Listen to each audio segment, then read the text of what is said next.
Well, good morning, everybody, and welcome to Brunch with Mike Missanelli. A recap of the Eagles game the day before. Of course, the Eagles winning last night, 29-18 over the Commanders. And I rarely do this with the Eagles hat, but today I got to a tribute for the Eagles. Although the game wasn't pretty, it was the Eagles clinching the NFC East, first repeat championship in 21 years in the NFC East. So that's significant for the Eagles. Last time they did it was 2004 with Donovan McNabb, of course, as the quarterback. So a significant achievement. And we're going to pick apart this game and the little nuances and the little flaws and the little highlights of this game. But pretty heady stuff that the Eagles can win another division championship. And now it's up to the playoff seeding. And we'll follow it over the last couple of weeks to see who the Eagles are going to play in that first round as they clinch a playoff spot. And it looks like they clinch a number 3 seed, but it is still possible that they could get the number 1 seed. So, first of all, let me say a few things about Nick Sirianni. I've been critical of Nick Sirianni in the past, but Nick Sirianni last night, 5th straight playoff appearance for Nick Sirianni, and he's one of 3 coaches to make the playoffs and win a division 3 times in his first 5 years. Chuck Knox and Bill Cowher are the other, but they didn't win a Super Bowl like Nick Sirianni did. So kudos to Nick Sirianni. He's got the magic touch with this football team. This was a Saquon Barkley game. Saquon Barkley with a big 132 rushing yards and a touchdown. It's his 3rd game of 100-plus rush yards this year. Jalen Hurts, 22 of 30 for 185 and 2 touchdowns as the Eagles continue to find ways to run the football. All right, it didn't look spectacular, especially in the first half and especially with the special teams. Their drives in the first half, fumble, kickoff, punt, touchdown, missed field goal. But in the end, a great scramble throw by Hurts to Goddard in the 3rd quarter ended a wild 17-play drive. And then Cooper DeJean with an interception off of Josh Dobbs leads to Saquon crunching and grinding that final 12-yard touchdown to make it 21-10. And at that point, there's no way that Josh Dobbs was going to bring the Commanders back in any form at all. All right, special teams, again, we talked about it. 2 messed up kick returns, both by Shipley. Fumbles the one. Had a little uncertainty on the second where he didn't know whether he was going to return it or not. That can't happen. And 3 missed field goals, only 2 really officially, but almost consecutive field goal misses by Jake Elliott, same spot, pulling it left. So we have to worry about that going into the playoffs. Barkley's rushing total, he went over 130 yards with 5 minutes left in this game, but had only 52 yards late in the 3rd quarter. So he really turned it on in the end. He had a big 48-yard rush there, which broke the game open. And this was, the 3rd 100-plus game for Barkley. Last 4 games, this is very significant. Last 4 games, the Eagles have averaged 4.96 yards per carry, as opposed to before that, they were 3.91. So they're making concerted effort to run the football, and this is paying off. The Eagles' formula is play good defense, run the football, get a lot under center, have the quarterback run a little more, conservative passing, occasional big play. That's been the formula for the Philadelphia Eagles here as they come down the stretch. All right, let's get to our stats of the game. We'll go over the stats here, first of all. The Eagles, 29, Jalen Hurts, of course, 22 for 30 for 185, 2 touchdowns, a rating of 111.1. Saquon, 21 carries for 132 yards, an average of 6.3. His long was 48. Tank Bigsby comes in the game a little late, goes 4 carries for 37 yards, including a big touchdown. Tanner McKee did see some action in this game. A.J. Brown targeted 12 times, 9 catches for 95 yards, 10.6 average. Did not get into the end zone, but Devontae Smith did. 6 catches on 8 targets for 42 yards. 7.0 average. And then Dallas Goedert got involved late in the game, 3 catches for 32 with the big touchdown catch, 10.7 yards. Jahan Dotson had a couple of catches. Shipley had a catch. But the Eagles fumbled the ball a couple of times. Hurts fumbled once, did not lose that fumble, though. And on defense, the usual. Zach Bond with 9 total tackles. Jordan Davis, who's been playing like a monster, 6 tackles, 4 of them solo, 2 tackles for losses. Jahad Campbell played a lot in this game because Nakobe Dean got hurt early in the game. We'll go over the play-by-play of this in a minute. Let's go to the Washington Commanders. Marcus Mariota played the majority of this game, 7 of 14 for 95 yards. Got his hand stepped on. Had also a groin problem, was limping around. So Josh Johnson had to come in the game. And as I'm taking notes, as soon as Josh Johnson comes in the game, I go, game's over. There's no way. I mean, this guy has been with 140 teams. He's a terrible quarterback, a bad backup. There was no way he was going to rally them. Chris Rodriguez did have 15 carries for 63 yards for them. Terry McLaurin receiving 3 catches. Debo had 3 catches, and Treylon Burks had a couple of catches. But the Eagles decidedly on the big end, they almost had 400 total yards in this game, even though it was not overly impressive. Now, this is good enough to win the game, but is it good enough overall? Well, there's one columnist from the Philadelphia Inquirer who doesn't think so. And let me just read what Mike Sealski had to write today in the Philadelphia Inquirer. Jake Elliott missed field goal tries of 43, 57, and 52, all wide left, the last 2 almost consecutively. Hurts missed A.J. Brown with an easy third down pass. That went off. It was high, but maybe A.J. could have caught that. Will Shipley fumbled the opening kickoff, which gifted the Commanders 3 points. Yeah, it was a gift. Then he brought another out of the end zone, kneeling, would have given them the ball at the 35, but it wound up costing the Eagles 16 yards. Near the end of the half, the Eagles had to call a timeout coming out of a timeout. And this is what he says. This is not the stuff of champions. Well, maybe NFC East champions, but the NFC East stinks this year. And besides, the NFC East championship is not the goal, is it? Super Bowl LX is the goal, and it seemed unrealistic after Saturday. There were just too many glaring mistakes and omissions. So we'll get back to that a little later in the show, whether they're good enough to actually pull this thing off or not. They've beaten the Raiders and they've beaten the Commanders, 2 lousy teams in the last couple of weeks. They have scored some points. They've scored 60 points in those 2 games, which is a lot of points. Which is a lot more than they had been scoring. And the defense has played very well in both of those games, obviously. The Commanders got a late touchdown, was kind of meaningless in this game. So the formula is good defense, occasional good offense. Is that good enough to win the whole thing? Well, we'll have to get to that in a little bit during this show. Let's get to our sound bites of the game. First of all, the winning coach, Nick Sirianni, on winning the NFC division. It's always good when the guys experience that, the guys that haven't won one experience it for the first time. That's always a gratifying thing. But excitement, it's hard. It's hard to do this. Obviously, in this division, we've seen, the data says, it's hard to repeat as winners in this division. We're happy about that. We'll celebrate it. We've got a lot to clean up, and then, we got a lot more goals on our mind. All right, that's Nick. There are a lot more goals on their mind. It's such a mystery at this point whether they're good enough. Fans are out there going, yeah, they're good enough. No, they're not good enough. Yeah, they're good enough. It's hard to gauge. Now, against the Buffalo Bills, that will be a bigger test next week, obviously. But it's hard to gauge how good this Philadelphia Eagle team is in relation to the other teams in the conference. You got the Rams and the Seahawks playing at a really high level. The Bears won again last night. So right now the Bears have a lock on that number 2 seed with the Eagles 3, and the 49ers can still move up. So it remains to be seen who the Eagles are going to play. Right now, the playoff picture, and if I had to project it, I would say that the Eagles are going to play the 49ers in that first round. But right now, Seahawks or Rams with the number 1 seed, Bears 2, Eagles 3, Bucks by winning the division 4 by default. Rams or Seahawks are in the 5 spot. 49ers right now in the 6th spot. It could very well be that the 49ers pass the Rams or the Seahawks, and the Eagles would be in a first-round match with either of those 2 teams. And then the Packers losing last night did them no favors, but they're still in the 7th spot. Let's hear from Nick Sirianni on, the tush-push has not been very successful this year. People have caught on to the tush-push. The officials are now officiating it differently, where they're looking for false starts, and the Eagles have been guilty of that. But the tush-push is not an effective weapon for the Eagles anymore, and they probably got to find some kind of a different solution to this. Here was Nick Sirianni in Washington stopping the tush-push yesterday.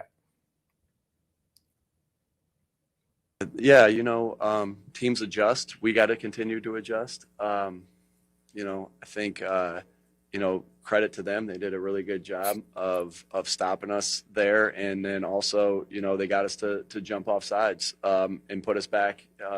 What I was really encouraged by, obviously you don't want penalties, especially pre-snap penalties. And we have to clean those up, and we have to get this play working the way it's been in the past, which we'll work our butts off to do so. But we really were able to overcome. Jalen throws the Smitty touchdown, after the first one, and then we get a hold after the other one where Jahan gets the touchdown, and then we complete it to Dallas, kind of a broken play. So we were able to overcome, and that's what this game's about. There's ups and downs throughout this game, and there was ups and downs through this game, and we were able to overcome, and hats off to our guys. All right.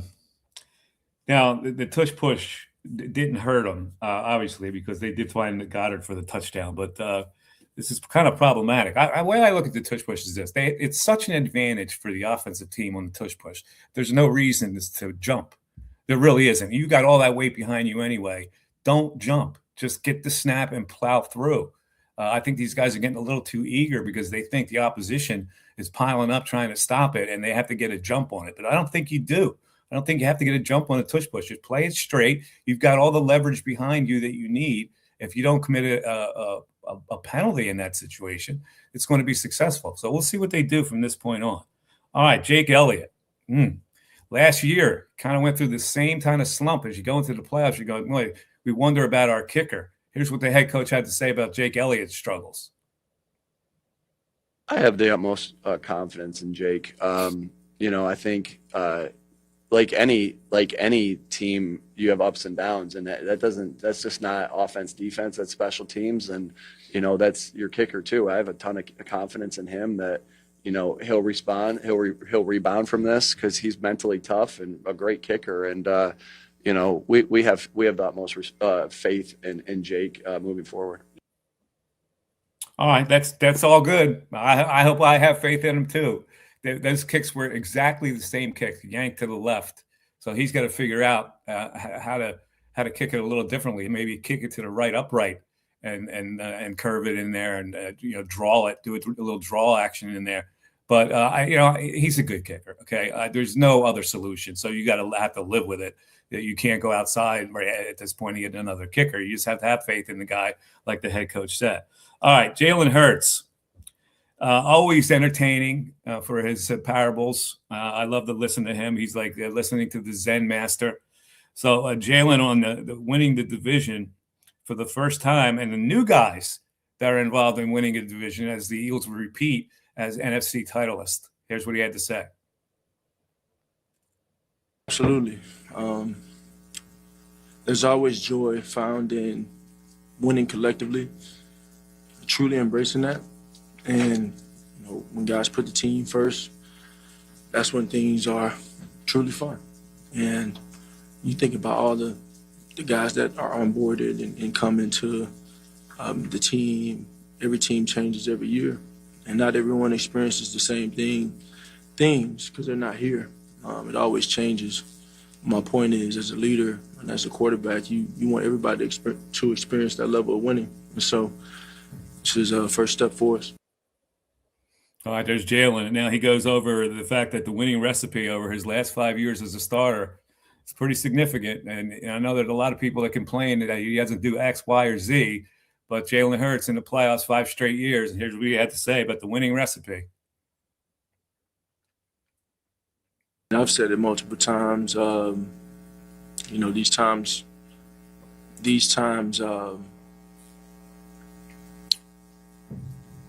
they're rare times. So it's something that we all need to soak in and relish in this moment right now, and take it a day at a time as we always have. But keep the main thing the main thing. Keep the main thing the main thing. That's what we've done for 5 years since everybody's collectively been here. It's been my approach since I've been an Eagle. And I think as a team, just the caliber of guys that we've been able to get with the mentality that, where they come from and their backgrounds, and defensively, the vibe that they have and that continuity that they have, and everything kind of coming together. We just want to continue to improve. All right, the mouth was a little off on that. It was like one of those old black and white movies where the sound doesn't match up with the mouth. But you got the sense of what he was saying. Keep the main thing the main thing. Now, the Eagles have changed their offensive identity a little bit. They've gone, it's funny because Nick Sirianni got involved in this, so we got to give him a little more credit. Since his involvement, the Eagles' offense have looked different. They are sticking to the run. They are going under center a lot more. They are using A.J. Brown in the slot where he's been really dangerous. Here's what Jalen had to say about the offensive identity and approach the Philadelphia Eagles are taking right now. I think right now we're finding ways to win. It takes a component of complementary football as all, and that's always the name of the game. And being able to, be efficient. I'm having efficient runs, stay ahead of the sticks, be intentional about what we're doing, set up things, sequence it the way it's supposed to be sequenced, and ultimately be able to adjust. Every game is different. Every game is different. You saw us under center last week. You saw us doing more, lots of play action, and even in weeks prior. So I think we can go down every game this year and see a difference in approach. And I think that's okay for us to be, for that to be who we are. We just got to be very smart in what we do and when we do it, and sequence it in the right way, and then ultimately go out there and execute and make the plays. Yeah, the play action has really been important for the Eagles. They're using a lot more play action. They've got that one guy coming in motion a lot when they're under center. They're doing what other teams like to do and are successful in moving the football with their running game. So all good right now. Not the greatest win, not the most dominant win until you look at the second half when they outscored the Commanders 20-0 and they got the running game going with Saquon. But it was a slog for a little while, and that's what gives us pause where we go, man, is this team really that good of a team? Are they capable of winning the Super Bowl? Let me bring in my producer today, Mike Warren, who follows the Eagles diligently. Mike, come on in here. I want to get your opinion on what you saw yesterday. I read Sealski's opinion on this, that it's not the stuff of champions. How did you see it? Yeah, I think, the quote from Jalen kind of speaks truest, right? Like each week is a different approach, and whether that's a good thing or a bad thing, I guess we'll find out in the playoffs. But they find new ways to win. And 2 years ago in 2023, that was kind of the story up until after the Bills game when things started to go bad, is that this team finds ways to win. I think the difference between this year and last year is that they actually are finding different ways to win, and it's not ugly. You just mentioned it. They outscored the Washington Commanders 20-0 in the second half, and the defense put up a 0. If you get that more times than not, you're going to win a lot of football games in the NFL, and that's what this defense has done. You also hear Jalen talk about being complimentary, and that's something that this team has done that they didn't do in 2023. So the defense stayed on the field a lot more in 23. The defense is getting off the field now in 25. So there's a lot of differences. The makeup of this team mentally is a lot different than back then, but I think ultimately this team is not where they were last year, and everybody knows that. That's not a surprise, but can you find ways to be complimentary week in and week out? That's what this team has done. All right, so they have the Bills next week, Mike, and that will be a test for them to see how good they are. If they fall on their face against the Bills, is all lost here in the NFC?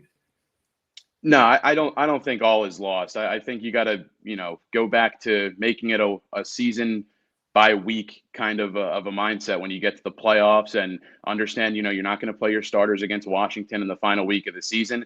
It'll be a good test. You'll get to see, another Super Bowl caliber team from the opposing conference, and that's a good level to kind of stack up where you may stack up against a team that could be playing on the final Sunday of the NFL season.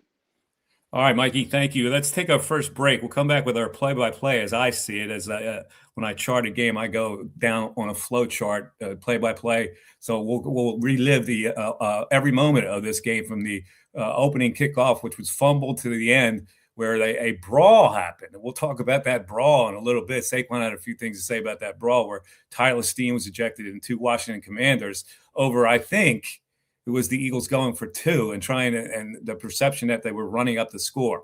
This is Birds Brunch with Mike Missanelli. Let's take a break. We're back after this. Hi, it's Pete from Chicky and Pete's. Warm up this fall with an incredible seafood boil. Try the Uncle George with succulent snow crabs, tasty mussels, and shrimp. There's the Pete's Feast with 2 pounds of sweet succulent crab legs, a dozen shrimp, clams, and a pound of mussels. Or create your own boil. Add a lobster tail or a delicious Dungeness cluster. Include smoked sausage, corn, and potatoes, served in our tasty broth. made with white wine and our signature seasonings. A shellfish lover's dream at Chickies and Pete's. This is Tommy Green from the 1993 National League champion Phillies. Every champion needs a good game plan. BCWSA and I want to make sure you have a game plan when it comes to conserving our most precious resource, water. Whether you're washing dishes, brushing your teeth, or watering your garden, there are ways you can save water and save money. Visit bcwsa.net for tips on conserving water. BCWSA, proven. Think banking hasn't changed? Think again. At Penn Community Bank, we've been helping communities thrive for 150 years. From our nationally recognized Access Checking that offers the peace of mind of no overdrafts, to student and free checking plus options with perks that will make you wonder what you did without them, like early direct deposit, overdraft grace, and Zelle. Learn more at penncommunitybank.com/products. Penn Community Bank. Here we grow. Account and feature terms, restrictions, and conditions apply. Ask for full details. Member FDIC. Your day-to-day life is hectic between having to pick up the kids, make dinner, the countless other tasks that you got to get done. Rob's Automotive and Collision is there to make your life a whole lot easier. Make sure you take advantage of their spacious waiting rooms, the large flat-screen TVs, complimentary coffee and muffins, and free Wi-Fi. So even when you do have to stop, Rob's is there to make you feel right at home. Give Rob's a call today at 215-826-9200 for any of your auto repair needs.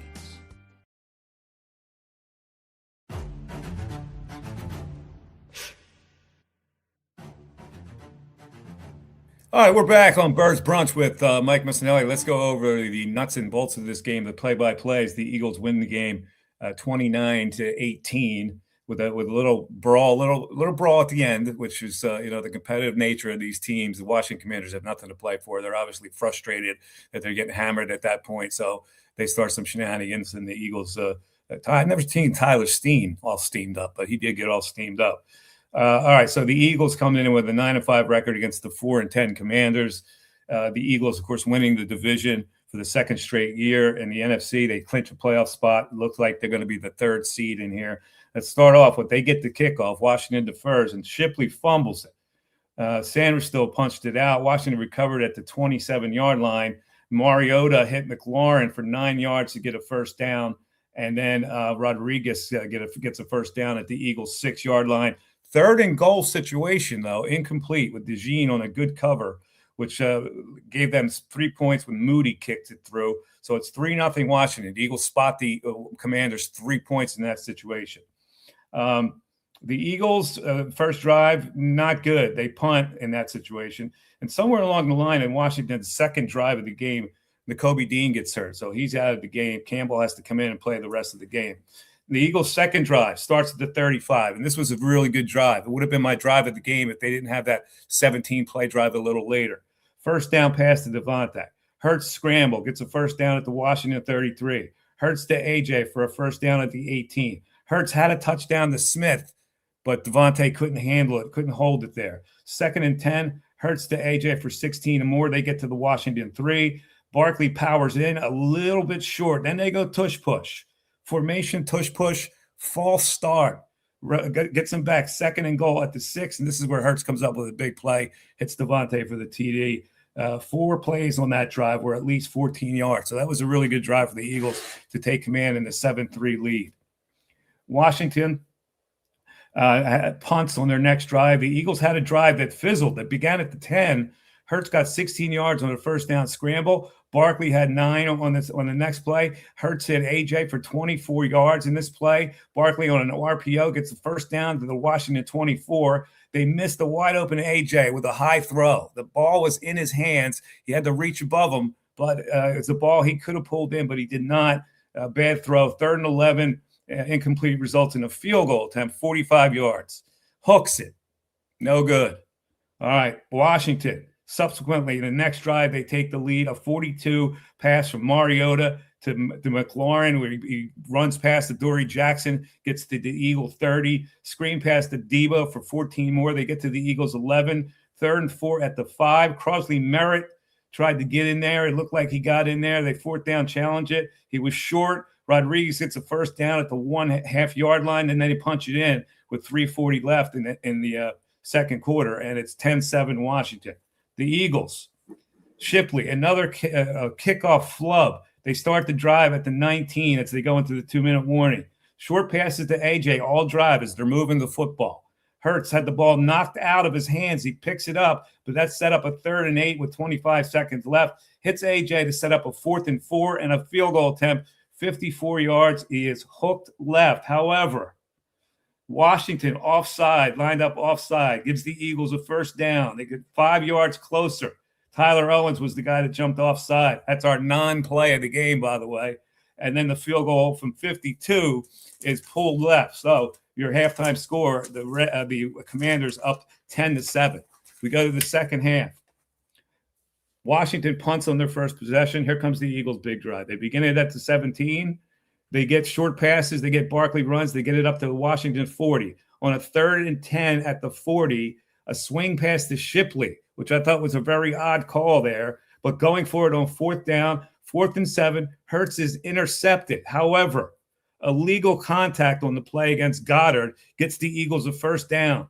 On a 3rd and 1, Barkley carries for the first down. On a 3rd and 8, incomplete in the end zone, but pass interference on Washington. So you see a bad team starting to shoot itself in the foot.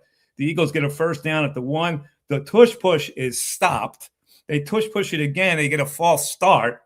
And then on the 16th, 17th play of the drive, a 3rd and goal, Fred Johnson a hold. So they get it back to the 15-yard line. And this is where Hurts makes the play of the game. Scramble, finds Goddard on the run for the TD, 15 yards, ends a 17-play, 73-yard wild drive. To me, that's the play of the game as the Eagles take a 14-10 lead. Josh Johnson comes in for Mariota. You can see him go into the locker room, had his hand stepped on, but he also had other stuff. And I write down game over because Josh Johnson wasn't going to do anything. And Cooper DeJean picks off a telegraph pass. The Eagles take over at the Washington 37. They get a touchdown out of that by converting a couple of 3rd downs. 3rd and 2, Hurts scrambles on a blitz for a first down. On a 3rd and 4, Barkley to the 12-yard line. And then he bounces in an angry run. Jordan Mailata called it an angry run by Saquon. Gets it in the end zone to go up 21-10. And then 4th quarter drive, the Eagles get Tank Bigsby for a big touchdown pass after Barkley went for 44 yards, 21 carries for 132 at that point. Bigsby in the game, he gets the touchdown to make it 29-10. And a pass interference penalty when Ringo led the Washington TD to 29-18. But the Eagles, the Donnybrook happens after the Eagles go up 29-10. Now let's look at this a little bit. They go for 2. They're up 27-10. 28-10 would have made it, an 18-point game. But 29-10, when you think about it, and you think about the analytics, the only way that Washington get back in the game is 2 8-point touchdowns, which would make them 26, and then they would have been within a field goal. So the Eagles were right to go for 2 in that situation, to at least clinch a tie situation if Washington ever did score that kind of points, get those kind of points. So I don't know what the brawl was about. But in any event, on the chippiness with Washington, Saquon Barkley and Bobby Wagner were the 2 leaders in that. And Saquon was going to join it in, and Bobby Wagner was also going to join into the brawl. But here's what Saquon had to say about the brawl. We got to be better. We got to be smart. I got to be smart. I shouldn't put myself in that situation. It's really not worth it. Bobby Wagner did a really good job of, making it make sense to me in that moment too. You get to throw 2 or 3 punches at a helmet. Hopefully you don't break a hand just to say you're a tough guy. It's not really worth it. And you lose a lot of money too. So we got to be better there. But I guess it was a theme. We looked back at one point, the fans was fighting in the thing, and I guess it kind of carried over to the game. But it's chippy out there, and we have a lot of history with this team, especially since I've been here, and then they have it in the past. But this team don't like us. It's just the truth, and we don't like them either. But we got to keep it football. All right, there you go. I kind of like a feisty brawl now and then, even though this team has nothing to play for, the Commanders. So that's frustration taking over for the Commanders. All right, so your Philadelphia Eagles win the game, and let's go to our play of the game. For me, the play of the game absolutely is the Hurts scramble, finding Goddard on the run for the touchdown. Jalen does this probably better than anybody in the league, where he gets off a spot and rolls right Now, not rolling left, but when he rolls right, he usually finds somebody, and he found Goddard for this play of the game. The non-play of the game, I got, Washington, there's a tie for this. They made two really stupid plays. The illegal contact on Goddard in the middle of the field on a 4th and 7, negated an interception. Now, the Eagles would score on that drive, so it negated an interception, and it would have stopped the Eagles from scoring, and the Commanders still would have had the lead in this type of situation. But a little earlier in the game, non-play of the game as well, they line up off sides, and they give the Eagles another chance for a field goal, which was not made. But still, I don't understand how you can line up off sides. When you get your helmet over the neutral zone line, they're going to call that every time. They're looking for that. So you got to be careful with that. So 2 non-plays of the game for the Washington Commanders in this situation. All right, let's go with our grades here for the game, and bring in Mike Warren again. Mike, let's do some grades here. Sure thing. There he is. All right, let's first of all give your grade for the quarterback. Jalen, I thought he played an A game. Took control of the ball, kept control of the ball, kept possession with the offense, no turnovers, 2 touchdown passes. Wasn't as mobile as he was last week, but you heard him say in the post game, just trying to be complimentary, and he did everything that was asked of him. So I give him an A. Okay, let's go with the running backs. Saquon, that's an A+ game from him. Yeah, absolutely. Not just with the season. Yeah, easily A+. And Bigsby as well throwing. Bigsby always seems to make a big play when he gets in there. Yeah, I like the camaraderie that those two guys have. Like Saquon racing down to the end zone to celebrate with him after he scores shows how tight-knit that room is. All right, let's go with our wide receiver situation. What do you got? Wide receivers, I'll say it's a B+. It's a B+ game from them. AJ was on the money. I think the throw where Jalen kind of sails it, that's more on Jalen than AJ, and you can kind of see his frustration in that play. I would give them a B+ game for the wideouts for sure. Okay, tight end? Tight end, it was a quiet game for Dallas, but I'll throw him in the B+ territory as well, because I think what the tape showed from last week, what the Eagles did well against Las Vegas, I think Washington was trying to populate the middle of the field, and you saw a lot more throws outside the numbers this week.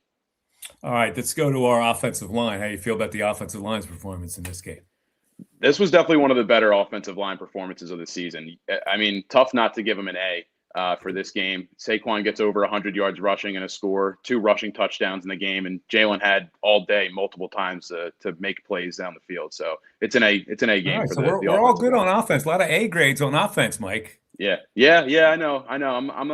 I'm a pretty loose grader, I guess you could say. That might date back to my days in the classroom, maybe. But no, I liked everything that I saw from this Eagles offense in this game. It was complimentary. And when you talk about the makeup of this team this year, it's not a dominant offense, it's a dominant defense. And so when this team can put up points and answer when the other side of the ball is getting stops, they're going to win some football games. So that's what they did against Washington, and that's what they got to continue to do down the stretch here. All right, let's go defensively then. Your defensive line grade. My D-line grade, I'm going to give them a B+, mainly just because Jordan Davis has been the focal point of it all. But you look at what Moro Ajomo's done this season, facing the majority of the double teams now that Jalen Carter's out, and the production he's still been able to put up with that. Another good D-line game for them as well, and they still got a ton of pressure, so a B+ game from the line. Yeah, Ajomo wasn't that great yesterday, but I agree with the B+ because Brandon Graham came in there and picked up some slack. Nolan Smith, it didn't really flash as much as I thought he was going to flash. Yeah, no, the edge game was quiet yesterday. Jalen Phillips, too. There were a couple times where you didn't see either of them get quiet. Phillips was quiet. Those guys were quiet. So I'll knock that plus off. I'll give him a B.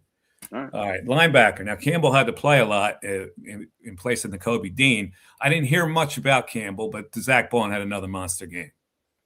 Yeah, tough for me not to go A for the linebackers here. Nakobe goes down early. Jihad hasn't been getting a ton of reps, and he comes in and kind of fits in what they needed to do. Not saying he played above any, precedent before that, but this guy, Jihad Campbell, is going to have a long tenure in the NFL if he can stay healthy. And Zach Bond's playing, Zach Bond, bald eagle football. So can't really complain about that. It's an A for them. All right, back to the corners and safety. How did you think the corners played yesterday? Adoree Jackson chasing down the sidelines was not a good look. Yeah, I think B plus. I mean, Coop gets the pick, at the end, as you mentioned, it's against a backup quarterback, so you're not going to put too much stock into it. But Quinion wasn't really shadowing Terry McLaurin yesterday. They were still kind of able to spot him at times, but still, ultimately, a good game from the defensive back. So B plus for them. All right, and your safeties? Safeties. I guess I put them in the B plus category. Blankenship made too. a couple of tackles, but it wasn't Yeah. an overly great game for the safeties. You Right, didn't really yeah. hear much of them. Yeah, B All right. plus. Okay. There you go. There are your grades for this game. All right. So let's look now at the rest of the NFL and the slate for today. You got the Bills and Browns. You got the Chargers and Cowboys. You got the Chiefs and Titans. You got the Bengals and the Dolphins. A lot of meaningless games here. Jets and Saints, Vikings, Giants. Now, here's the big one. At 1 o'clock, the Panthers and the Buccaneers. The Panthers hosting the Buccaneers. Both teams 7-7 and going for this division. So the Panthers can really make a strike here and take the lead in the division and get themselves into a playoff mode. Jaguars and Broncos, two hot teams. Jags and Broncos, also another good game. That's a 4:05 game, so you can catch both of those. Falcons and Cardinals, Steelers and Lions, Raiders and Texans, Patriots and Ravens. And then the big one on Monday night, 49ers at Colts. If the Colts beat the 49ers, that takes the 49ers out of that possible first number one seed. But they still have a chance as we speak right now. So again, looking at the replay of this game, the Eagles clinching the NFC East. First repeat championship since 2004 when Donovan McNabb did it for the Eagles. In the end, it was a great scramble throw by Hurts to Goddard in the third quarter that ended a wild 17-play drive. Then the Cooper DeJean interception off Josh Dobbs led to Saquon grinding out a TD to make it 21-10. And for all intents and purposes, the game was over. And the question we asked, is this good enough to win this one? But is it good enough for the Bills next week or the NFC playoffs? This is a question that we will continue to have. Special teams, 2 messed up kick returns, 3 missed field goals, 1 a second chance field goal attempt. But Nick Sirianni, 5th straight playoff appearance for Nick Sirianni. He's one of only 3 coaches to make the playoffs and win a division 3 times in the first 5 years, but the only one to win a Super Bowl. Chuck Knox and Bill Cowher were the other ones. Saquon Barkley rushing total gets over 130 yards in this game. He did that with 5 minutes left as the Eagles outscored Washington 20-0 in the second half. And it was the third 100-plus game for Barkley this year. The last 4 games, very important. The Eagles averaging 4.96 yards per carry. A lot of that is because they're going under center. And before that, it was 3.91. So very significant. Let me bring Mike Warren in again. Mike, when you see this rushing offense, what do you think is getting it done? The offensive line play has just been that much better, and I think you're seeing Saquon be more decisive. Jordan Mailata's comments about the aggressive run or the angry run last night, you're going to see more of that, I think, from Saquon because he knows that finishing the run, there's extra yards to be had there, and that puts a little bit more of wear and tear on a defense when you're finishing on top of the tackler versus the tackler finishing on top of you. So I think you're going to see Saquon run a little bit more aggressive. I think you'll see more inside zone and duo type plays up the middle. And then when they need to go under center, they will. But this was kind of, you could tell Stoutland University was just trying to get these guys all on the same page and move as a unit. An offensive line is a unit, and they hadn't been moving as one for the majority of the season. These last handful of weeks, they're getting back to the type of football that Jeff Stoutland and we're accustomed to seeing with the offensive line play. All right. A lot of people are commenting on the show as we're doing the live show. A lot of people are chiming in here. Let me just say, Jay Sportsman, Mike, I'm very obviously happy to see this offense start to turn, but they're still way behind where they need to be. That's Jay Sportsman, and he's kind of right about that. He comes back with they have to figure out their run game on first down. Their average yards to go on second is almost 8 yards. No good. I thought that was chiseled down a little bit in the game on last night. Tari London, I still understand the play calling. I think he means I still don't understand the play calling. They totally get away from being under center, and he's continuously missing management of time before the 2-minute warning. He let 20 seconds run off and then basically stop the offensive momentum. Well, you want to complain about that? Is that where you should complain about that? I didn't really think about that during this game. But listen, there's always people that want to criticize Nick. Jay Sportsman comes back with, when guys put the team first, things can be fun. Jalen with a loaded statement to AJ. We're still continuing this feud with AJ. Yeah, I think Hard Knocks shows that they are very good friends, and I think that their relationship on the field is stronger than ever. So, yeah, I think they're all right. All right, 3 London. I wish Steen put more effort into his blocks as he did when he was fighting. Maybe Saquon wouldn't get stopped in the backfield so much. well, listen, again, it's tough to criticize anything the Eagles did except the special teams and their effort in the first half, because in the second half, Saquon wasn't getting stopped very much. E.G. Butler, why didn't they call a play to get the ball placed on the right hash line? They're talking about the Jake Elliott. I don't know. Yeah. Does that really matter for Jake Elliott? He would almost have to kick it with more English from the right hash line to draw the ball. Like if he was a fader of the ball, the right hash would have been probably better, right? Yeah, Jake Elliott last night kicking looked a lot like me off the tee box in golf. Consistent, slices to the left, pulling it to the left. That is exactly what it was. You pull your golf shot, you pull your drive. Oh yeah. Oh, yeah. I pull them big time, Mike. Jake Elliott also missed a field goal too before the half in the Chargers game. Yeah, he did. And again, like we worry about the same thing happened last year, Mike. With the Elliott going into the playoffs, they go, wow, we don't know how good our kicker is going to be. Yeah, and honestly, this is something that should weirdly provide some calmness to the Eagles fans after this performance, because Jake Elliott, doubled down on himself. There's a reason he's got a C on his jersey. The guys in that locker room like him a lot. And just from my, brief conversations with Merrill being around him as well, he's so well respected by the coaching staff. He's known as in that locker room as being one of not just a really good kicker, but the best athlete potentially in that locker room. So yeah, Jake Elliott's going to figure this out, I think. And I think he's going to dial it up a little bit more to where you're seeing him right through the uprights, right down the middle. But yeah, a little bit of adversity here down the stretch, but he's been in this situation before. So if he's gotten himself out of it, he can do it again, I believe. All right. So you're very optimistic about this team. I love your optimism today. Yeah, I'm usually not like this, Mike. I'm a little bit more of a pessimist type of an Eagles fan, but what I'm seeing in terms of the response from the players, not too high, not too low, and they know that there's still meat left on the bone. So good core guys, both coaching wise and in the locker room leadership wise. I think they can get the job done. All right. Now again, I'm going to put this in perspective. I don't know, trying to be negative Nelly here, negative Missanelli, but they've played 2 pretty poor teams over the last couple of weeks. So I'm not sure what they are at this particular point.